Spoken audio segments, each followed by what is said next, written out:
والعاقبۃ للمتقین الصلاۃ والسلام علی سید الانبیاء والمرسلین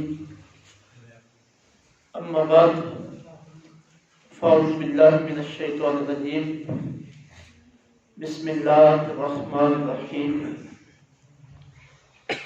واصبر نفسك مع الذين يدعون ربهم بالغداة والعشي يريدون وجهه وفي مقام آخر الرحمن فاسأل به خبيرا آمنت بالله صدق الله العظيم إن الله وملائكته يصلون على النبي يا أيها الذين آمنوا صلوا عليه وسلموا تسليما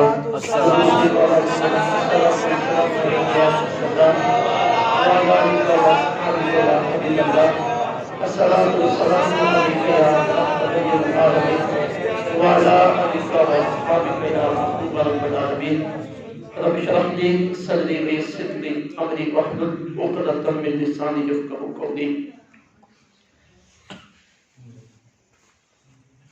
اللہ جل مجدہ کی حمد و ثنا حضور احمد دعالم نور مجسم شفیع معظم حضرت سیدنا محمد مصطفیٰ صلی اللہ علیہ وسلم کی بارگاہ میں درود و سلام کا نذرانہ عرض کرنے کے بعد صدر محفل امام خطیب مسجد حاضر محترم مقام برادر گرامی قاری محمد المعصر صاحب زندہ مجدہ برادر گرامی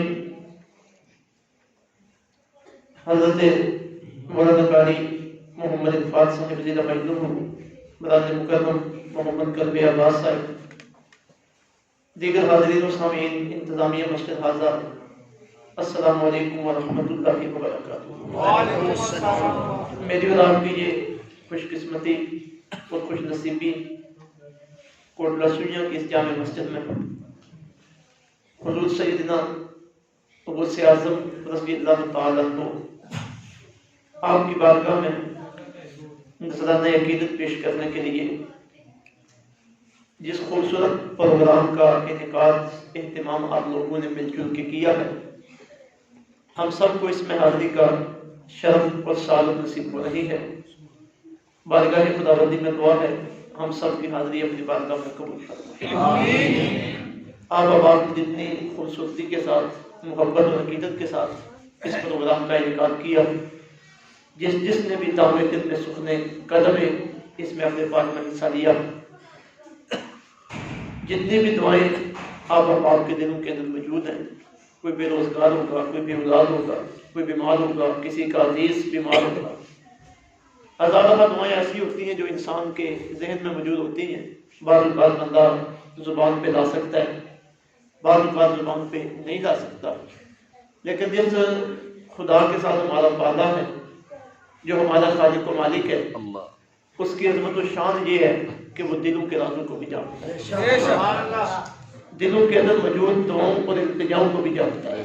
میں بارگاہ خداوندی میں دعا کرتا ہوں اللہ حضور سیدنا غوث اعظم رضی اللہ تعالیٰ عنہ کے وسیلے سے ہم سب کی دعاؤں کو اپنی بارگاہ میں شرف قبول فرمائے. بزرگان آستانہ لیا قاضی قاسمی ٹولا شریف کے ساتھ آپ لوگوں کی جو وابستگی اور عقیدت ہے، اسی کی نسبت سے مجھے اور آپ کو یہاں مل بیٹھنے کا موقع نصیب ہوا ہے. چند دن پہلے بھی یہاں قائد ملت اسلامیہ شیخ الحدیث حضرت علامہ حافظ خالد حسین رضوی صاحب رحمۃ اللہ تعالیٰ علیہ آپ کے ختم پاک کے سلسلے میں بھی حاضری کا شرف نصیب ہوا، تو مجھے اندازہ ہوا کہ آپ لوگ ماشاءاللہ بڑی محبت والے ہیں، جرت والے ہیں، دین کے ساتھ لگاؤ والے ہیں اور دین کی بات سننا آپ جانتے ہیں.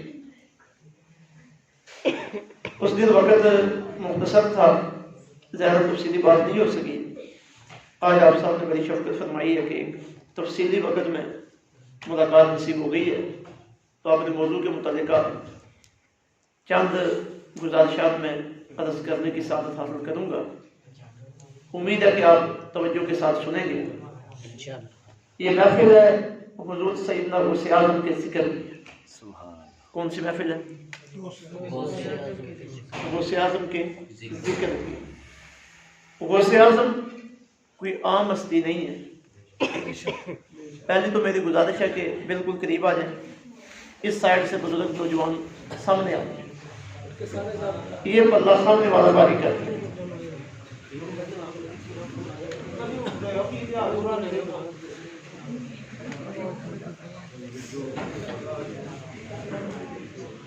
حضرت میاں محمد بخش صاحب رحمۃ اللہ تعالی علیہ کھڑی شریف والے, آپ نے جو حضرت سیدنا غوث اعظم کا تعارف کروایا نا, اس سے میں اپنی بات کا آغاز کرتا ہوں. آپ کی توجہ بھی میری طرف ہونی چاہیے مکمل, اور آپ کا چہرہ بھی میری طرف ہونا چاہیے. آپ کا چہرہ بھی میری طرف ہو اور توجہ بھی میری طرف ہو. بچے بھی آرام کے ساتھ حضرت سیدنا غوث اعظم کا ذکر سنیں. میاں صاحب فرماتے ہیں, واہ واہ میرا شاہ شہاندہ سید دوئے جہان دی. توجہ کی ہے آپ نے؟ واہ واہ میرا شاہ شہاندہ, کہ حضرت غوث اعظم جن کے ذکر کے لیے ہم آئے بیٹھے ہیں, آپ کا مقام یہ ہے کہ آپ بادشاہوں کے بھی بادشاہ ہیں, بادشاہوں کے بھی بادشاہ ہیں. میاں صاحب فرماتے ہیں, واہ واہ میرا شاہ شہاندہ سید دوئے جہان. یہاں بھی اللہ نے آپ کو سرداری عطا فرمائی ہے, اور کل قیامت کے دن بھی سرداری کا تاج آپ کے ساتھ پر واہ واہ میرا شاہ شہاندہ سید دوئے جہانی. غوث اعظم پیر پیراندہ ہے محبوب سبحانی. نانک دادک ولو اچا. توجہ کریں ذرا, نانک دادک ولو اچا. حضرت سیدنا غوث اعظم رضی اللہ تعالیٰ عنہ کا جو شجرہ نسب ہے نا, والدہ کی طرف سے آپ حسینی سید ہیں اور والد کی طرف سے آپ حسنی سید. یعنی اگر والدہ کی طرف سے آپ کے نسب کو دیکھا جائے تو وہ بھی اونچا ہے, اور والدہ کی طرف سے دیکھا جائے تو وہ بھی اونچا ہے. تو میاں صاحب فرماتے ہیں, نانک دادک ولو اونچا تے سچا حسب نسب, نبیاں نالوں گھٹ نہ رہیا ہر قسم ہر وسب. نبیاں نالوں گھٹ نہ رہیا ہر قسم ہر وسب. یعنی جو نبیوں کے اندر صفات تھی, سبحان اللہ, وہ صفات حضرت سیدنا غوث اعظم کے اندر پائی جاتی ہیں. لیکن فرق اتنا ہے کہ جب میرے اور آپ کے آقا خاتم النبیین کا تاج پہن کے آگے, ما کان محمد ابا احد من رجالکم ولکن رسول اللہ و خاتم النبیین, کہ محمد تمہارے مردوں میں سے کسی کے باپ نہیں ہیں بلکہ اللہ کے آخری نبی ہیں, رسول ہیں. اور سرکار فرماتے ہیں, انا خاتم النبیین لا نبی بعدی, میں آخری نبی ہوں, میرے بعد کوئی نبی نہیں ہے. اس لیے ہم نعرہ لگاتے ہیں, فرماگے ہادی لا نبی بعدی. سبحان اللہ, کیا نعرہ ہمارا؟ فرماگے ہادی لا نبی بعد. اب لا نبی بعد سے مسجد گونجنی چاہیے. توجہ بھی میری طرف ہو اور آپ کا چہرہ بھی میری طرف ہو. جو سرکار کا ارشاد ہے, انا خاتم النبیین لا نبی بعدی, طریق لبیک کے احباب انہوں نے مارے کھائیں, جیلیں کاٹیں, اور اپنے مال اور جان کی قربانیاں پیش کی, حتیٰ کہ طریق لبیک کے سربراہ حضرت شیخ الحدیث ابو القاسم حسین رضوی, انہوں نے اپنی جان کی بازی لگا دی فقط ایک ہی کام کے لیے, جو سرکار کا منصب ختم نبوت ہے اس کی حفاظت کی جائے. یہ منصب ختم نبوت قرآن نے پیش کیا ہے, یہ سرکار کے فرمان نے پیش کیا ہے. تو ایک نعرہ میں آپ کو یاد کروا رہا ہوں, فرماگے ہادی لا نبی یا بعدی. نہیں, ابھی نہیں, لا نبی یا بعدی سے مسجد گونجنی چاہیے. فرماگے ہادی لا نبی یا بعدی, فرماگے ہادی لا نبی یا بعدی. اسپیکر لگا ہوا باہر, آواز بھی جا رہی ہے, تو میری بھی آواز باہر جا رہی ہے, آپ کی بھی جا رہی ہے. جب آپ اپنے گھروں سے آئے تھے تو سارے تندرست آئے تھے, ایسا ہی ہے نا, تندرست آئے تھے نا. تو اب باہر آواز جا رہی ہے تو آپ کے گھر والے آپ کی آواز پہچان رہے ہیں کہ مسجد میں تو تندرست بھیجا تھا. اگر تو آواز آپ کی طاقت و توانا ہوئی تو گھر والوں کو پتہ چلے گا کہ بندہ مسجد میں جا کے بھی ابھی صحت مند ہے، طاقتور ہے، تو کہیں گھر والوں کو شک نہ پڑ جائے کہ بندہ بیمار ہو گیا ہے، پوری قوت کے ساتھ سرکار کے اس فرمان کو دہرانا ہے، فرما کے ہاتھی لا نبی فرما کے ہاتھی لا نبی۔ تو جب سرکار ختم نبوت کا تاج پہن کے آگے، اب نبوت کا سلسلہ کیا ہو گیا؟ نبوت کا سلسلہ کوئی نبی اب قیامت تک نہیں آ سکتا۔ نبوت تو ختم ہو گئی ہے لیکن نبوت کی صفات باقی ہے۔ نبوت ختم ہو گئی ہے، نبیوں کے اندر جو صفات ہوتی تھی وہ بندوں کے اندر موجود ہے۔ دیکھو نا جناب سیدنا عمر فاروق رضی اللہ تعالیٰ عنہ، آپ کے بارے میں سرکار نے ارشاد فرمایا لو کان بعدی نبی لکان عمر، اگر میرے بعد کوئی نبی ہوتا تو کون ہوتا؟ عمر ہوتا۔ بولو نا، میرے بعد کوئی نبی ہوتا تو کون ہوتا؟ عمر ہوتا۔ اپنے بیٹے حضرت ابراہیم کے بارے میں سرکار نے ارشاد فرمایا اگر میرے بعد کسی نے نبی بننا ہوتا تو میرا بیٹا ابراہیم نبی بنتا۔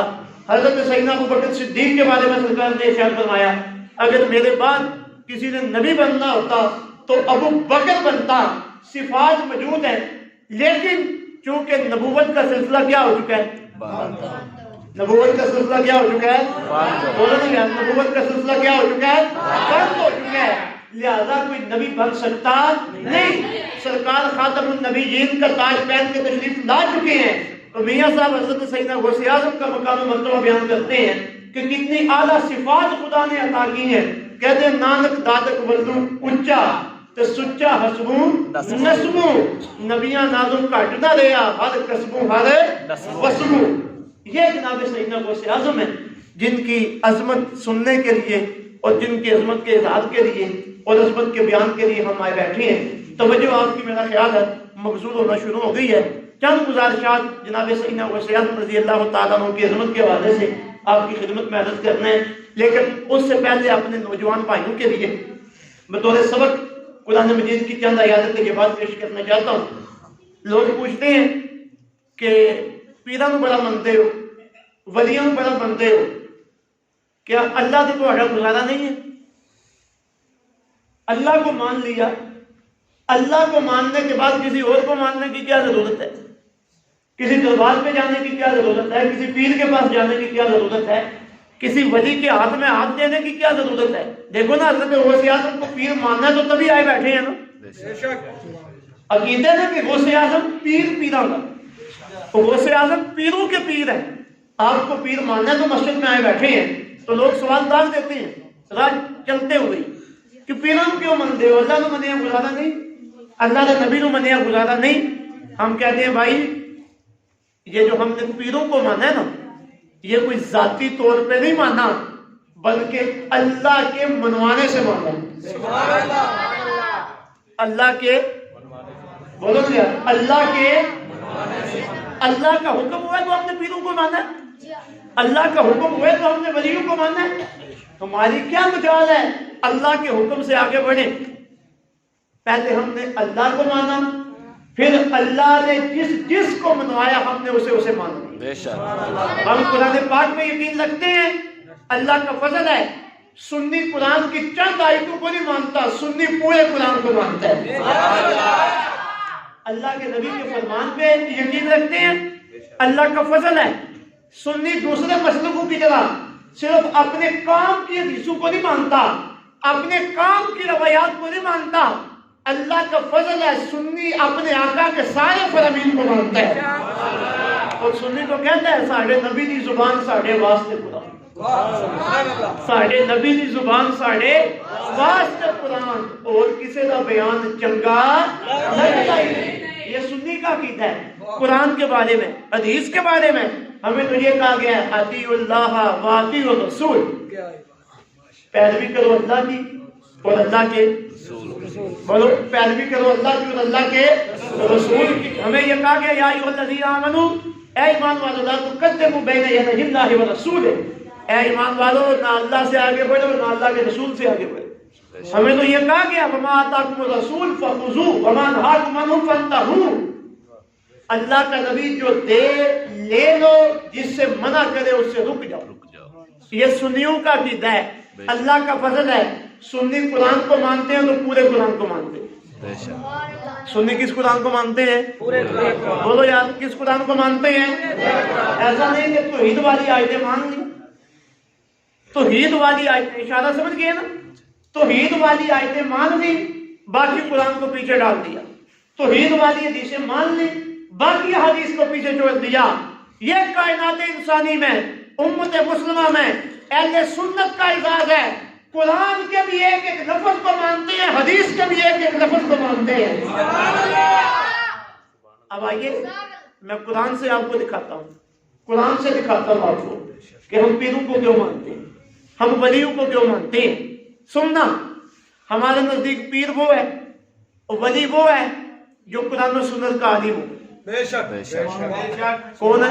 قرآن و سنت بولو نا جو قرآن و سنت کا ایسے میں تقریر کرنے کا عادی نہیں ہوں جیسے آپ سن رہے ہیں، جو بات میں کہہ رہا ہوں آپ نے میرے ساتھ دہرانی ہے۔ ولی کون ہے، پیر کون ہے؟ جو قرآن و سنت کا عالم ہو، نہ صرف عالم ہو بلکہ قرآن و سنت پہ عمل کرنے والا ہو۔ بے شک نہ صرف عالم ہو، عمل کرنے والا ہو، بلکہ لوگوں کو قرآن و سنت کے راستے پہ لگانے والا ہو۔ جس بندے کے اندر یہ تین خصوصیات پائی جائیں، خود عالم، عمل کرنے والا، لوگوں کو اللہ اور اللہ کے رسول کا راستہ دکھانے والا، وہ ہمارے نزدیک ولی بھی ہے، وہ ہمارے نزدیک پیر بھی ہے، وہ ہمارے سر کا تاج بھی ہے، اور ہماری جان اس کے قدموں پہ قربان بھی ہے۔ یہ سنیوں کے نزدیک پیر ہونے کا معیار ہے، یہ سنیوں کے نزدیک ولی ہونے کا معیار ہے۔ ہم کسی جاہل کو ولی نہیں مانتے، ہم کسی بے عمل کو ولی نہیں مانتے، ہم شریعت کی مخالفت کرنے والے کو ولی نہیں مانتے، ہم نماز کی پابندی نہ کرنے والے کو ولی نہیں مانتے، ہم ڈھول ڈمکے گانوں والوں کو نبی نہیں مانتے، ہم تو شریعت کے پیچھے چلتے ہیں۔ اب ہمارے نزدیک جب ولایت کا معیار یہ بنا کہ قرآن و سنت کا عالم ہو، قرآن و سنت پہ عمل کرنے والا ہو، قرآن و سنت کو پھیلانے والا ہو، لوگوں کو شریعت پہ چلانے والا ہو، تو آپ دیکھو اپنے پیران پیر غوث اعظم دستگیر میرا محی الدین حضرت سیدنا شیخ عبد القادر جیلانی رضی اللہ تعالیٰ عنہ عالم کتنے ہیں؟ اگر کوئی قاری آپ کی بارگاہ میں قرآن کی ایک آیت تلاوت کرتا ہے، ایک تفسیر نہیں، دو تفسیریں نہیں، تین تفسیریں نہیں، میرے غوث اعظم ایک جگہ پہ بیٹھ کے اس آیت کی 40 تفسیریں بیان کرتے ہیں۔ کتنی تفسیریں؟ کمال نہیں ہو گیا؟ تو میاں صاحب نے سچ نہیں کہا، نانک دارک ولو اچا تے سچا حسبوں حسبوں، نبیاں نالوں گھٹ نہ رہا، ہر قسموں ہر وسبوں۔ علامہ ابن جوزی کہتے ہیں جب حضرت سیدنا غوث اعظم بغداد شریف میں تشریف فرما ہوئے نا، تو وہاں پہلے سے جو علماء موجود تھے، جب انہوں نے دیکھا کہ اب لوگوں کی توجہ تو شیخ عبد القادر جیلانی کی طرف ہو گئی ہے، ہمارے درس کے حلقے چھوٹے پڑ گئے ہیں، تو علماء اکٹھے ہو گئے۔ علامہ ابن جوزی بہت بڑے عالم ہیں، بہت بڑے عالم ہیں، 1000 کے قریب ان کی کتابیں ہیں جو اس وقت بھی ہمارے ہاتھوں میں موجود ہیں، علماء ان سے استفادہ کرتے ہیں، قرآن کی تفسیر ہے، حدیث کی کتابیں ہیں، اور ہر موضوع پہ ان کی کتابیں موجود ہیں۔ علامہ ابن جوزی اور ساتھ بغداد کے سارے علماء، یہ دیکھیں تو صحیح کہ کتنا بڑا عالم بغداد میں آ گیا ہے کہ ہمارے درس کے حلقے چھوٹے ہو گئے اور لوگ اس کی طرف جانا شروع ہو گئے۔ جب جا کے پہنچے نا، بیٹھے، ایک قاری صاحب موجود ہیں، انہوں نے قرآن کی ایک آیت تلاوت کی۔ جب آیت تلاوت ہوئی، حضرت سیدنا غوث اعظم نے اس کی تفسیر بیان کرنا شروع کی۔ ایک تفسیر بیان کی، دوسری بیان کی، تیسری بیان کی، چوتھی بیان کی، پانچویں بیان کی، چھٹی، ساتویں، آٹھویں، نویں، 10ویں، 11ویں۔ جب 11 تک پہنچے نا، اب یہ 11 تفسیریں وہ تھی جو سامنے بڑے بڑے جلیل علماء پہلے جانتے تھے۔ جب یہ تفسیریں مکمل ہو گئی، حضرت سیدنا غوث اعظم فرمانے لگے یہ جتنی بھی باتیں میں نے اب تک کی ہیں نا، یہ زبان کی باتیں ہیں، کال کی باتیں ہیں، اب میں حال کی طرف آتا ہوں۔ یہ ظاہری علم ہے، میں باطنی علم کی طرف آتا ہوں، علم لدنی کی طرف آتا ہوں۔ جب آپ کال سے حال کی طرف پلٹنے لگے، جتنا علماء کا مجمع بیٹھا تھا غش کھا کے بے ہوش ہو گیا۔ ابن جوزی نے اپنے کپڑے اتار لیے، جب ہوش آئی کہنے لگے ہم نے سمجھا تھا کوئی عام ہوگا، جتنا اس کے پاس علم ہے ہم سے یہ بلند و بالا ہے۔ سبحان اللہ، تکبیر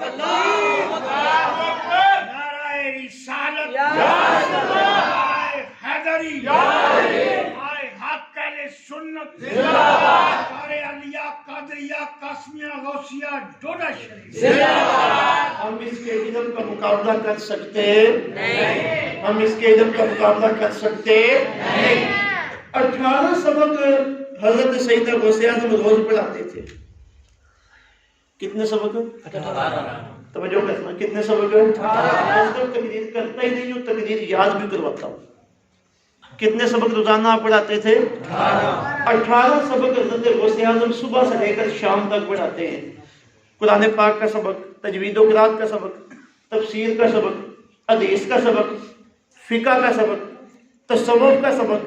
یہ جو آج کل جھوٹے پیر لگے پھرتے ہیں، کہتے ہیں مولویاں دی گل ہو رہا ہے، پیراں دی گل ہو رہا ہے، یہ صوفیاں دیاں گلاں نے، راز دیاں گلاں نے، یہ مولوی مولوانے یہ گلاں نہیں جان سکتے۔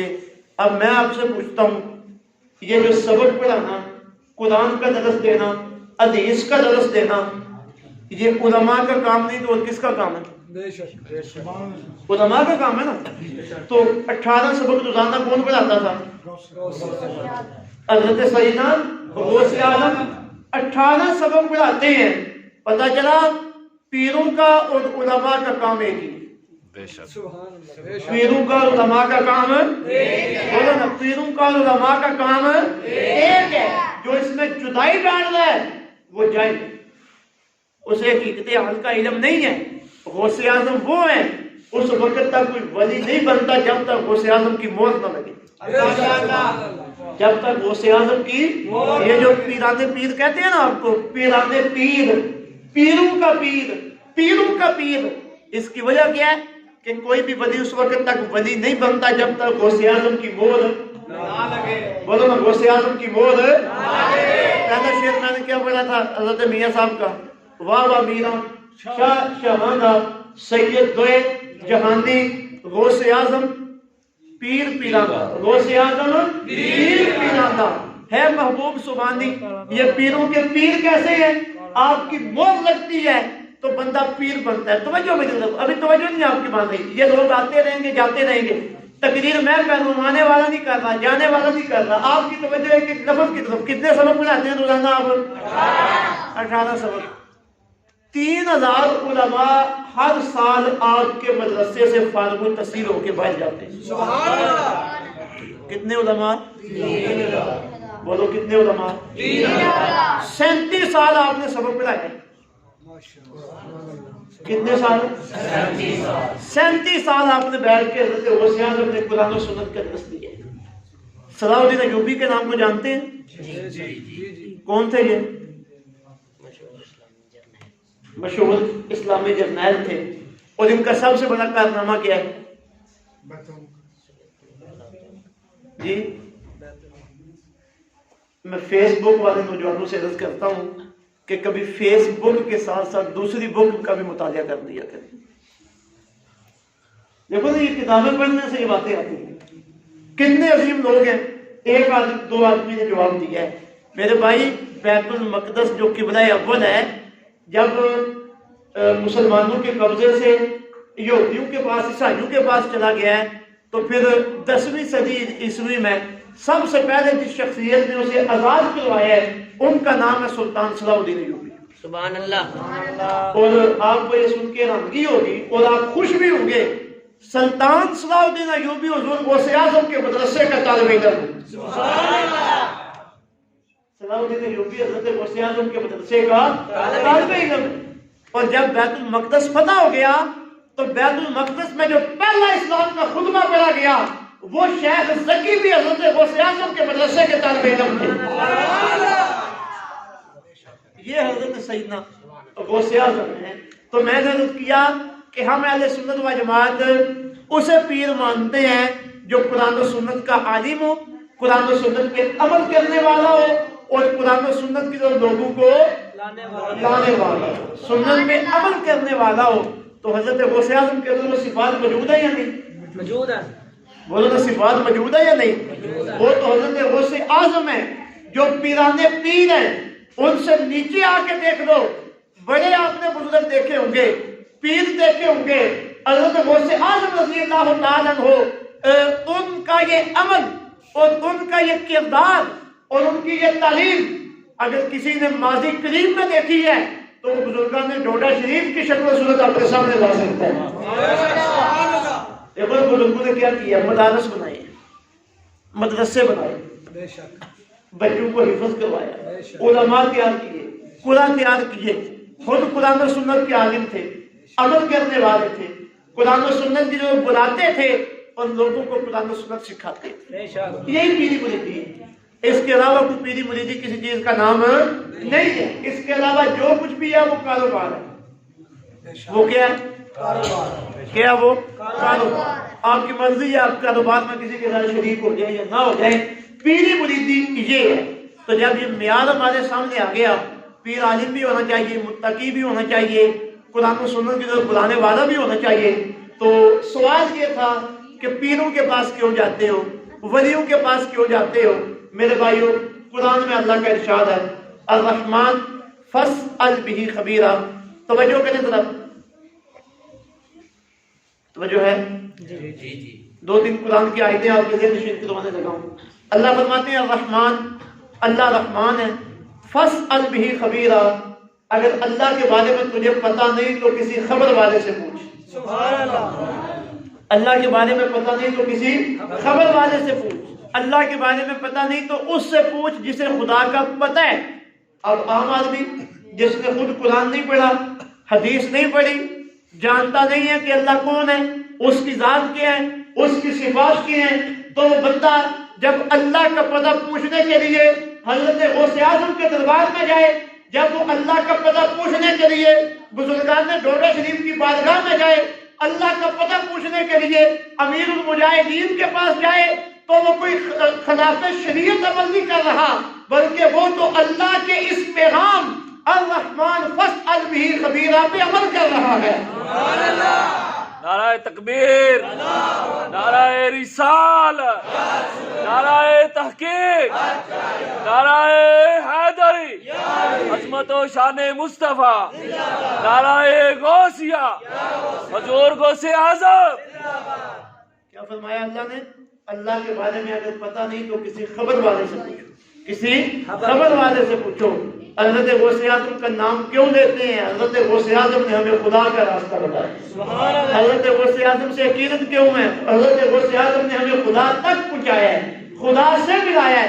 ایک دوسری آیت سورہ کہف کی سنیے، اللہ فرماتے ہیں وَاصْبِرْ نَفْسَكَ مَعَ الَّذِينَ يَدْعُونَ رَبَّهُمْ بِالْغَدَاةِ وَالْعَشِيِّ يُرِيدُونَ وَجْهَهُ۔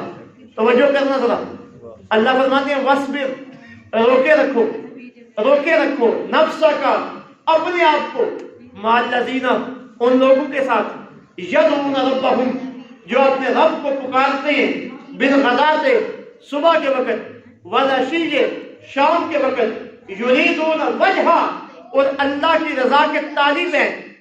اللہ فرماتا ہے کہ جو صبح شام میرا ذکر کرتے ہیں، میری رضا چاہتے ہیں، ان کے ساتھ ہو جاؤ۔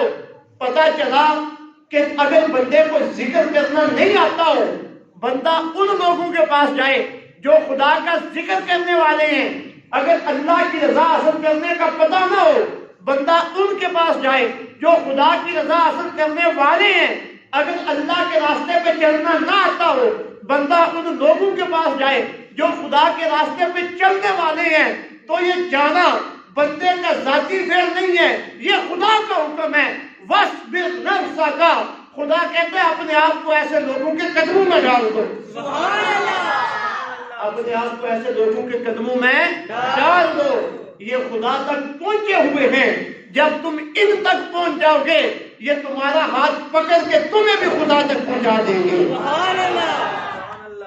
دو آیتیں میں نے اس پہ کی پڑھی ہیں، تیسری آیت سنیے، فرمایا یا ایھا الذین آمنوا اتقوا اللہ وکونوا مع الصادقین، اے ایمان والو اتقوا اللہ، تقوی اختیار کرو، وکونوا مع الصادقین، اور سچوں کے ساتھ ہو جاؤ۔ کن کے ساتھ ہو جاؤ؟ بولو کن کے ساتھ ہو جاؤ؟ یہ اولیاء کرام، یہ پیران اعظام، یہ سچے لوگ ہیں۔ تو ہم اللہ کے حکم پہ عمل کرتے ہوئے ان لوگوں کے ساتھ ہو جاتے ہیں۔ تو اب میں آپ سے سوال پوچھتا ہوں، یہ جو ہمیں تانا دیا جاتا ہے، پیروں کے پاس جاتے ہیں، اگر اب کوئی تانا دے تو سر جھکا لیں گے، شرمندہ ہو جائیں گے، یا چھاتی تان کے قرآن مجید سے اسے جواب دیں گے؟ کیا کریں گے؟ کیا کریں گے؟ جواب دیں گے نا کہ یہ ہمارا ذاتی فعل نہیں ہے، کس کا حکم ہے؟ بولو کس کا حکم ہے؟ اللہ۔ ایک بات میری مکمل ہو گئی، اب میں دوسری بات کی طرف آتا ہوں۔ غوث، تم حضرت شیخ عبد القادر جیلانی کو غوث کیوں کہتے ہو؟ غوث کیوں کہتے ہو؟ پھر یا غوث المدد کیوں کہتے ہو؟ مدد تو صرف اللہ سے مانگنی چاہیے، نماز میں نہیں تم کہتے ایاک نعبد و ایاک نستعین، اللہ تیری ہی عبادت کرتے ہیں، تجھ سے ہی مدد مانگتے ہیں، تو جب نماز میں کہتے ہو اللہ تجھ سے ہی مدد مانگتے ہیں تو نماز سے باہر آ کر اپنی بات سے کیوں پھر جاتے ہو؟ یا غوث اعظم مدد کیوں کہتے ہو؟ غوث کا مطلب ہوتا ہے فریاد کو پہنچنے والا، فریاد پوری کرنے والا، وہ تو خدا ہے، تم یہ شرک کرتے ہو، یہ اعتراض ہوتا ہے۔ حضرت غوث اعظم کی 11ویں کھانے والوں کو اس اعتراض کا جواب آنا چاہیے یا نہیں؟ آنا چاہیے، آنا چاہیے یا نہیں؟ آنا چاہیے۔ توجہ کریں، یہ جو پیچھے ٹیک لگا کے بیٹھے ہیں آگے ہو جائیں، آپ بھی آگے ہو جائیں، کوئی بات نہیں۔ نعرہ تکبیر، نعرہ رسالت، یا رسول اللہ، نعرہ حیدری، یا علی، ہمارے حق اہل سنت زندہ باد۔ ہمارے سنیوں کی بڑی پرابلم ہے، جب بات ہو رہی ہے اس وقت سنتے نہیں ہیں، جب کوئی اعتراض کرے تو پھر علماء کے پاس بھاگ کے آتے ہیں۔ اگر پہلے ہی بندہ علماء کی بات توجہ کے ساتھ سن لے تو بعد میں پریشانی بنتی ہے نہیں۔ تو کہتے ہو یار غوث اعظم ہماری مدد، یہ شرک ہے۔ ہم کہتے ہیں بھائی توجہ ہے، پوری توجہ ہے۔ ایک نعرہ میں نے آپ کو یاد کروایا تھا ختم نبوت کے حوالے سے، وہ یاد ہے؟ لگوں فرما گے ہادی لا نبی آبادی، نہیں ایسے نہیں، فرما گے ہادی لا نبی آبادی، فرما گے ہادی لا نبی آبادی، پوچھنی چاہیے، فرما گے ہادی۔ لا نبی آبادی۔ بھائی ہمارا یہ عقیدہ ہے حقیقی مدد کرنے والا خدا ہے۔ بے شک، بے شک۔ بے شک، حقیقی مدد کرنے والا کون ہے؟ خدا۔ اللہ کی مدد کے بغیر کوئی پتا بھی نہیں ہلا سکتا، بے شک، بے شک، اللہ کی مدد کے بغیر زمین پہ پڑا ہوا کوئی ذرہ بھی نہیں لا سکتا۔ حقیقی مدد کرنے والا کون ہے؟ اللہ۔ وہ اللہ نے کرم نوازی کی ہے، اپنے بندوں کو بھی ایک دوسرے کی مدد کرنے کی قوتیں عطا کی۔ بے شک، اس اللہ نے اپنے بندوں کو بھی ایک دوسرے کی مدد عطا کرنے کی قوتیں عطا کی ہے۔ حقیقی مدد کو کرنے والا کون ہے؟ اللہ۔ پھر دیکھیے اللہ نے بندوں کو طاقتیں عطا کی ہیں، وہ ایک دوسرے کی مدد کرے۔ دیکھو نا بھائی، آپ کے گھر میں چینی ختم ہو گئی، اب وقتی طور پہ آپ چینی لینے بازار نہیں گئے، بچے کو بھیجتے ہیں اپنے بھائی کے گھر، انہیں کہو جی چینی کی ضرورت ہے، چینی ادھار دیتے ہیں۔ اب ایک بھائی نے دوسرے کو چینی ادھار دی، کیا یہ مدد نہیں ہے؟ جی مدد ہے نا؟ تو جن لوگوں کا یہ نظریہ کہ مدد صرف اللہ سے مانگنی چاہیے اور کسی سے نہیں مانگنی چاہیے، تو پھر انہیں چاہیے کہ کوئی بھی چیز کسی دوسرے سے کیونکہ یہ شرک ہو جائے گا، کیونکہ ان کا یہ عقیدہ ہے نا کہ اللہ کے علاوہ اور کسی سے مانگنا نہیں چاہیے۔ ہمارا یہ عقیدہ ہے اللہ سے بھی مانگنا چاہیے اور اللہ نے جن بندوں کو طاقتیں عطا کی ہیں ان سے بھی مانگنا چاہیے۔ اللہ سے بھی مانگنا چاہیے اور اللہ نے جنہیں طاقتیں عطا کی ہیں۔ اچھا اب یہ تو میں نے بات کی ہے، اس پہ دلیل بھی قرآن مجید کی آپ کو دے دیتا ہوں۔ سورہ التحریم ہے، اس کی آیت پڑھنے لگا ہوں میں۔ حضرت غوث اعظم سے مدد مانگنے پہ، یا رسول اللہ مدد کہنے پہ، اور کسی اور اللہ کے نیک بندے سے یا عام لوگوں سے مدد مانگنے پہ مولا لفظ آپ نے سنا ہوگا۔ مولا کیا لفظ ہے؟ مولا۔ مولا کیا لفظ ہے؟ مولا۔ مولا علی، مولا علی، مولا کا مطلب ہوتا ہے مددگار۔ مولا کا کیا مطلب ہے؟ مددگار۔ بولو مولا کا کیا مطلب ہے؟ مددگار۔ مولا کا مطلب ہے مددگار۔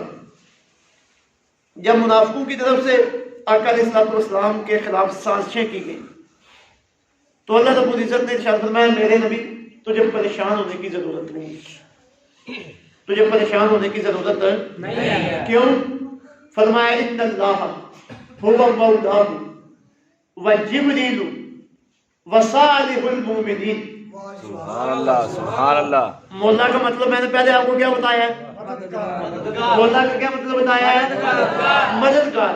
اللہ اپنے محبوب کو فرما رہا ہے اے میرے محبوب پریشان ہونے کی بات نہیں ہے، ان اللہ ہوا مولاہ، اے میرے محبوب خدا بھی تیرا مددگار ہے۔ سبحان اللہ۔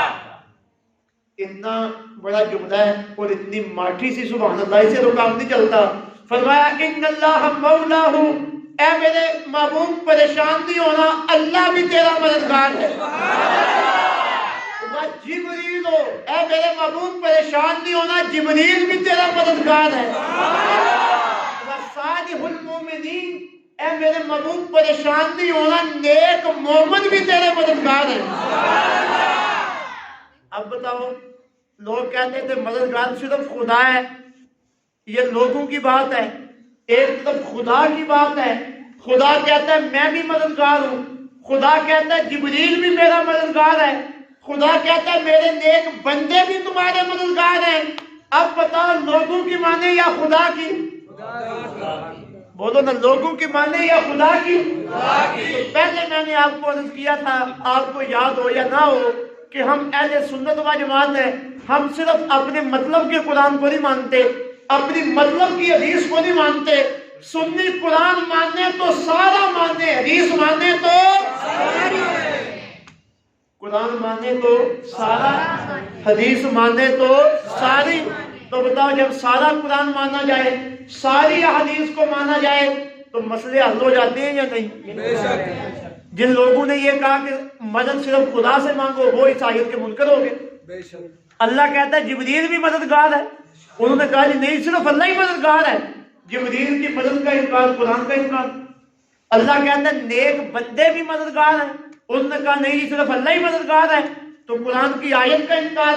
بلکہ کتاب الاذکار میں امام نووی نے حدیث کو لکھا ہے، آقا علیہ الصلوۃ والسلام ارشاد فرماتے ہیں اے میرے امتیو، اگر تمہیں کوئی ضرورت پیش آ جائے، کوئی مصیبت پریشانی بن جائے، تو میری امت کے چمکتے چہرے والوں سے مدد مانگا کرو۔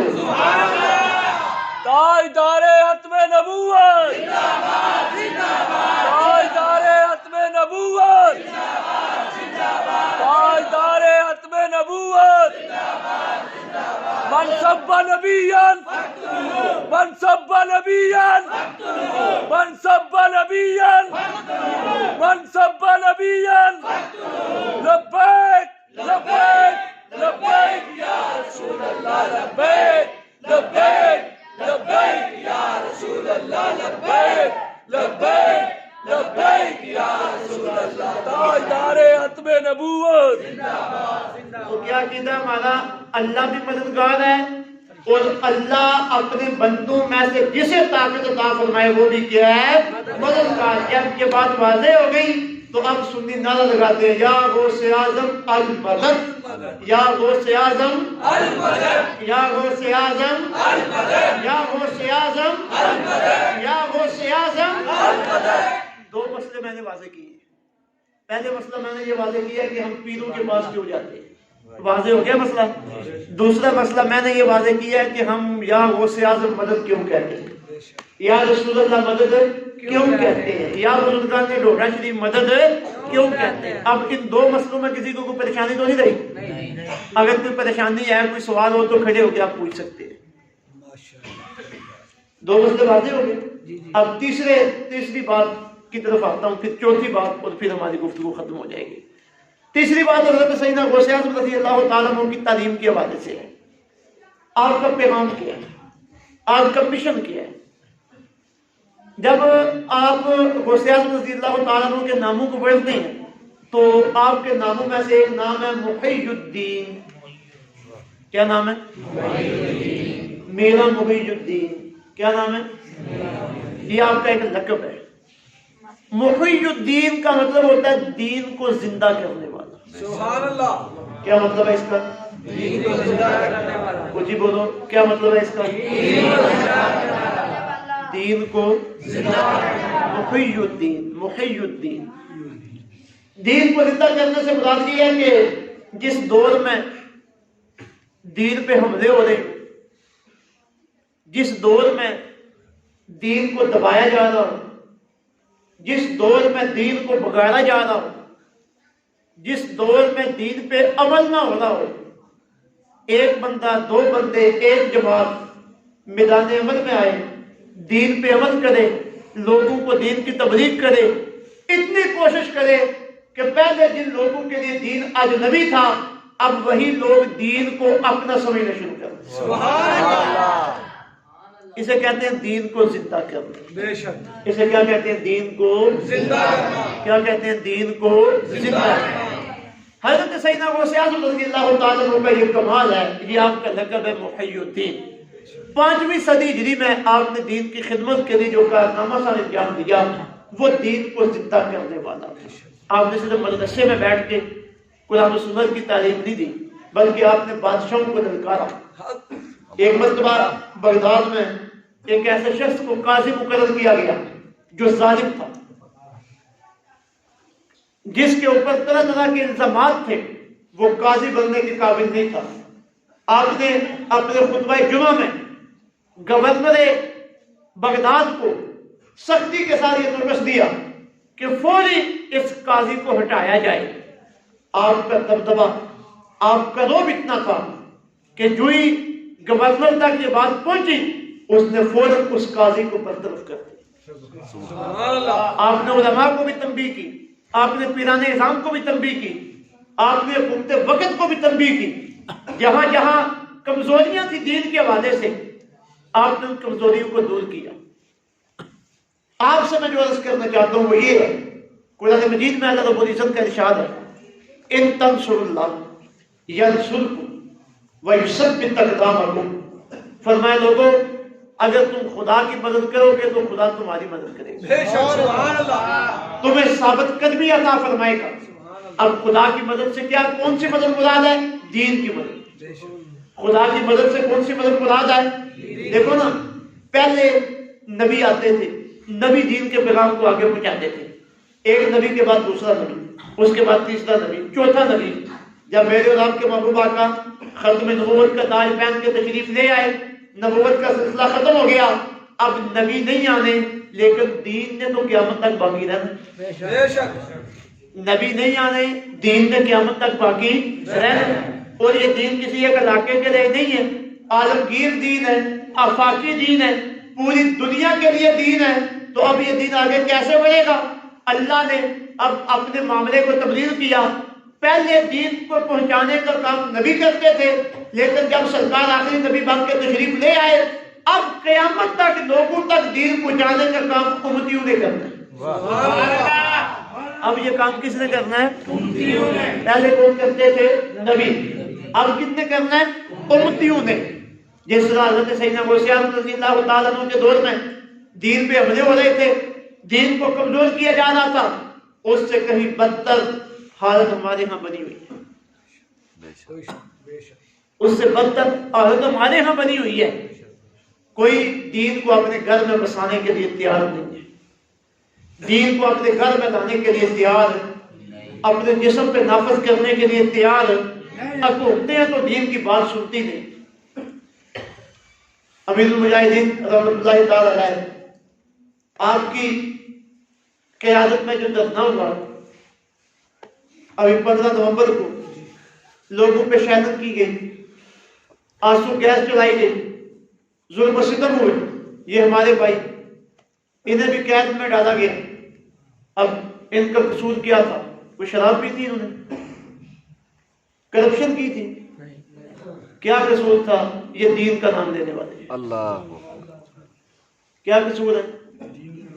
اب بتاؤ، اگر کسی اسلامی ملک میں یہ کیفیت بن جائے کہ دین کا نام لینے والے پہ، ختم نبوت کا نام لینے والے پہ، تحفظ ناموس رسالت کے لیے آواز اٹھانے والے پہ گولی چلائی جائے، اسے قید میں ڈالا جائے، تو اس سے بڑھ کر دین کے لیے اجنبیت اور غربت کا کوئی عالم ہو سکتا ہے؟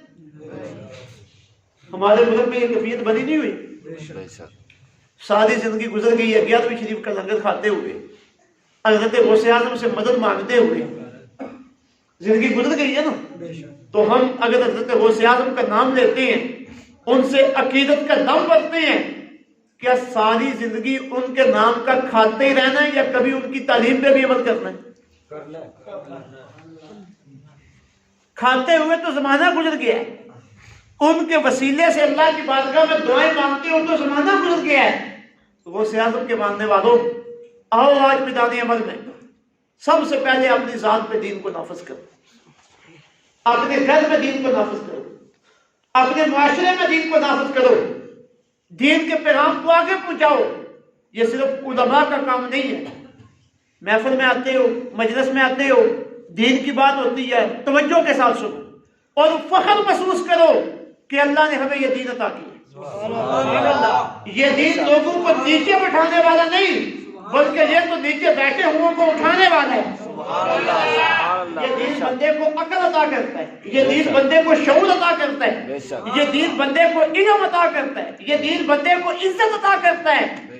یہ وہ دین ہے جس نے حبشہ کے کالے رنگ کے موٹے ہونٹوں والے بلال، جسے کوئی جانتا ہی نہیں تھا، جسے کوئی پوچھتا ہی نہیں تھا، اس دین نے اس بلال کو اٹھایا اور ساری امت مسلمہ کا سردار بنا دیا. اللہ اکبر.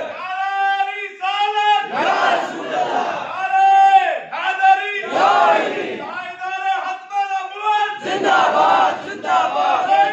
لبیک لبیک یا رسول اللہ لبیک لبیک لبیک یا رسول اللہ لبیک لبیک لبیک یا رسول اللہ لبیک لبیک لبیک یا رسول اللہ لبیک. یہ دین بندوں کو اٹھانے والا ہے، بے شک. یہ دین عزت دینے والا ہے، یہ دین بندے کو وقار دینے والا ہے. اس دین پر عمل کی وجہ سے بندے کی عزت میں گھاٹا نہیں ہوتا ہے، کمی نہیں ہوتی بلکہ عزت میں اضافے ہوتے بے شک. ہیں. سنتی کو چاند چاند کرتے ہیں، لوگوں کے اندر امن پیدا ہوتا ہے، سکون پیدا ہوتا ہے. تو میری آپ سے یہ گزارش ہے، حضرت سیدنا غوث اعظم کی تعلیم دو، دین کو اپنے اوپر نافذ کریں. جہاں دین کی آواز اٹھائی جائے اس کا ساتھ دیں، سبحان اللہ. دم میں، دل میں، سکھ میں، مال کے ساتھ، اپنے وقت کے ساتھ دین کی آواز کا ساتھ دیں جیسے بھی ہو سکے. ترمذی کی روایت ہے، میرے اور آپ کے کریم آقا فرماتے ہیں بدا الاسلام غریب وسیعود غریب. فرمایا جب میرے دین کا آغاز ہوا تھا تو یہ دین لوگوں کے لیے اجنبی تھا، غریب تھا. پہلے سرداروں نے دین قبول نہیں کیا، عام لوگوں نے قبول کیا. فرمایا ایک وقت آئے گا میرا دین دوبارہ غریب ہو جائے گا، دوبارہ غریب ہو جائے گا جو آج کفیت بڑی بڑی ہے. پھر فرمایا فطوبى للغرباء، غریبوں کو خوشخبری ہو. پوچھا گیا یا رسول اللہ یہ غریب کون ہے جنہیں آپ خوشخبری سنا رہے ہیں؟ تو فرمایا الذین یصلحون ما یفسدون من بعد من سنتی.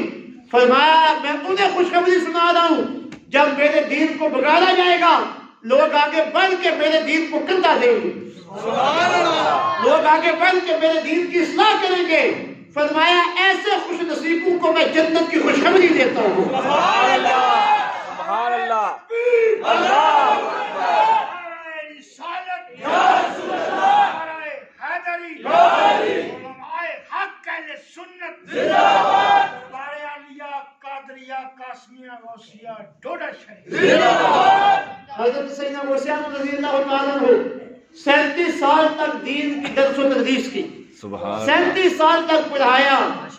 لقب بنا محی الدین، دین کو زندہ کرنے والا، دین کو زندہ کرنے بولو دین کو زندہ کرنے والا. تو میرے بھائیوں اگر حضرت غوث اعظم دین کو زندہ کرنے کے لیے کاوش کرتے ہیں تو وہ کون سا غوث اعظم کا غلام ہے ماننے والا کہ جو دین کو زندہ کرنے کے لیے کاوش نہ کرے، جو دین کو زندہ کرنے کے لیے میدان عمل میں نہ آئے. یہ 3 باتیں میری ہو گئی ہیں. پہلی بات میں نے عرض کی ہے ہم پیروں کے پاس کیوں جاتے ہیں. دوسری بات میں نے عرض کی ہے کہ ہم حضرت غوث اعظم سے مدد کیوں مانگتے ہیں. تیسری میں نے ایک تعلیم پیش کی ہے حضرت غوث اعظم کی کہ خدا را اپنے وقت میں اپنے مال میں کوئی دین کا بھی حصہ رکھے، اپنے مال میں دین کا حصہ رکھیں اور اپنے وقت میں دین کا حصہ رکھیں اور دین پہ عمل کو اپنے لیے فخر محسوس کریں، فخر محسوس کریں. اور چوتھی بات حضرت سیدنا غوث اعظم رضی اللہ تعالیٰ عنہ کی عظمت کے حوالے سے کر کے میں اپنی بات کو ختم کرتا ہوں. حضرت سیدنا غوث اعظم وہ ہیں. میں حضرت امام اعظم ابو حنیفہ کا مقلد ہوں فقہ میں، فقہی مسائل میں. آپ بھی حضرت سیدنا غوث اعظم حضرت امام اعظم ابو حنیفہ کے مقلد ہیں. ہمیں یہ اعزاز ہے کہ ہم حضرت امام اعظم ابو حنیفہ کے مقلد ہیں. میرے اور آپ کے غوث اعظم حضرت امام احمد بن حنبل کے مقلد ہیں. مجھے اور آپ کو اعزاز ہے کہ ہم امام اعظم ابو حنیفہ کی تقلید کرتے ہیں، لیکن امام احمد بن حنبل کو اعزاز ہے کہ غوث اعظم میری تقلید کرتا ہے. انہیں یہ اعزاز ہے. اٹھائیں بحجت الاسلام، اٹھائیں کتابیں. جب حضرت غوث اعظم رضی اللہ تعالیٰ عنہ، فقہ میں حنبلی مذہب ہے آپ کا، عقائد میں اہل سنت ہے، جب حضرت امام احمد بن حنبل کے مزار پہ گئے، حضرت غوث اعظم کہاں گئے؟ امام احمد بن حنبل کے مزار پہ جب تشریف لے گئے حاضری دینے کے لیے، حضرت امام احمد بن حنبل نے قبر سے نکل کر آپ کا استقبال کیا. نانک صادق ولم اچا، سبحان اللہ. نانک دادک ولم اچا تے سچا حسبو رسول. نبیاں نالوں گھٹ نہ لیا، ہر قسمو ہر رسول. حضرت امام احمد بن حنبل قبر سے نکل کر استقبال کرتے ہیں اور کہتے ہیں مقلد تو آپ میرے ہیں لیکن مرید میں آپ کا ہوں. سبحان اللہ. حضرت سلطان بہو کا نام سنیں؟ سبحان اللہ. جی سبحان اللہ. حضرت سلطان بہو کا نام جامع شریف والے قادریوں کے شہنشاہ. سبحان اللہ. کمال کتنا ہے. کبھی یہ کیفیت تاری ہوتی ہے، گھر سے باہر نکلتے ہیں، گلی میں آتے ہیں، اتنی روحانی کیفیت آ رہی ہے، اگر کوئی کافر صرف چہرے کو دیکھ لیتا ہے، چہرے کو دیکھ کے کلمہ پڑھ کے دائرہ اسلام میں داخل ہو جاتا ہے. اتنا کمال ہے. سبحان اللہ. اور انتہا یہ ہے کہ فقط آپ کے جسم سے لگی ہوئی قمیض کو ہندو حکیم دیکھتا ہے، قمیض دیکھنے کی وجہ سے وہ دائرہ اسلام میں داخل ہو جاتا ہے. اور اپنا مقام ایک جگہ پہ بیان کرتے ہیں، خود کہتے ہیں میں شہباز کرم پرواز وچ افلاک کرم دے ہوں.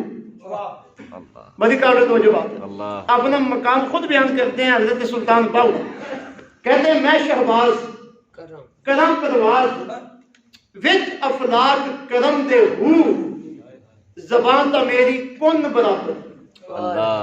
کن سمجھے، کن فایا کن، کن فایا کن. جب اللہ چاہتا ہے کہ کچھ ہو وہ صرف کیا کرتا ہے؟ کن فایا کن، وہ ہو جاتی ہے.